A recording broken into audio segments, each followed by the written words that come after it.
Hello students, in this video we are going to see about the first experiment in C programming laboratory. Let us go to the program. The program title is Familiarization with Computer Hardware and Software Programming Environment, Concept of Naming a File, Storing, Compilation, Execution and Debugging Taking any Simple Code in C. This is the theoretical oriented experiment. So let us see the introduction of this lab now. So when we come to the components of a computer, it consists of three parts. First one is input units, and then last one is output unit. In the middle you will be having one centralized processing unit. So totally when you divide a computer, it consists of three parts: input unit, CPU unit, central processing unit, and output unit.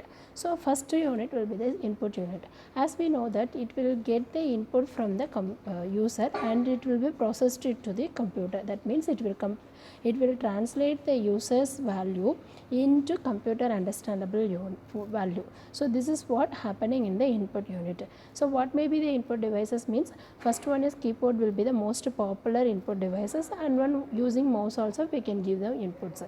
So this is the possible most popular input devices available in computer. Then what is the central processing unit? We know that central processing unit is a brain of our computer. So it only decides it only performs all types of data processing. And then what is the output unit? Output unit, when you divide the CPU unit, it consists of three internal parts. One is arithmetic logical units, memory unit and control unit. Arithmetical logical units is it will be chargeable for doing all arithmetic equations like subtraction, multiplication, divisions, and then some logical formulas like that. It is very important for arithmetical operations and logical units. And then memory unit is only to store data and intermediate results. So this is only stores instructions, data and intermediate results, and this will be giving some information to other units in the computer. Say for if any output unit wants to access the data from memory, means it will supply the details. Like that, it is only used to store instructions, data and its results. And then control unit, it will not perform any arithmetical operation, it will control the overall operations. That is what it is named as control unit. So it will control, it will monitor all kinds of operations done in a computer.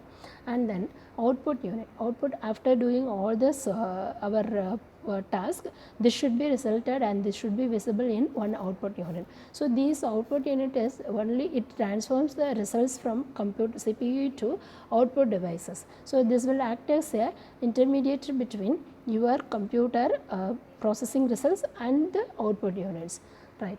Then what are the softwares? Software is a set of programs. We know that software is a set of programs designed to perform one well-defined functions. It is used to perform one designed function. What is meant by software? Software is nothing but a sequence of instructions.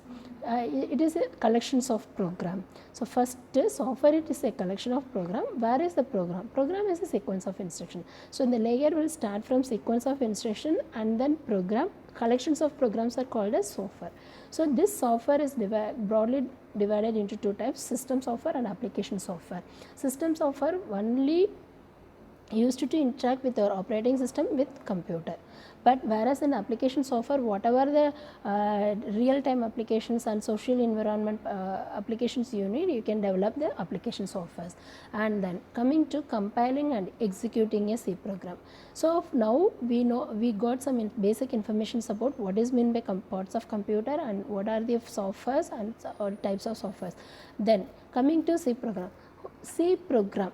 Now according to the lab manual, this C program should be implemented in Ubuntu operating system using GCC compiler. So what is the first step means? Step 1, first you open the terminal box from the desktop launcher. This is your Ubuntu operating system. So here the first icon in a startup menu is the terminal, or else you can simply use Ctrl-Alt-T. So there are two ways to open a terminal. One is from the desktop launcher you can open, or else you can use Ctrl-Alt-T. So this first step is to open the terminal.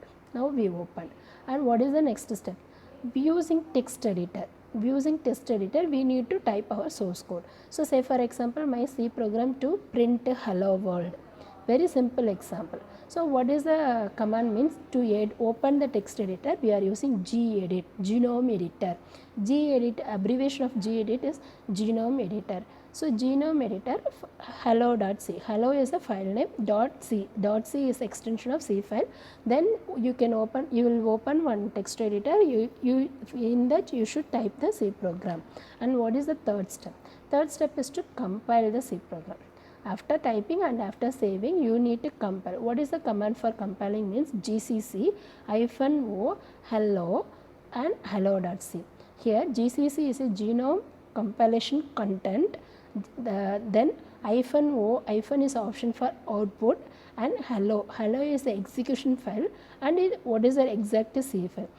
My C file is hello.c, so this should be there. Then this is the way we are typing gedit hello.c and then gcc -o hello.c. So this, in this way you can compile. And what is the next step is executing a C program. We need to execute a C program. What is the command to execute? Means ./hello. Hello is a exe file. So what it will happen means it will give the output as hello world. You can see here. So ./hello, hello world is my answer, right? I hope you understand how to compile, execute and run the program. I will catch you in the next video about next topic. Thank you.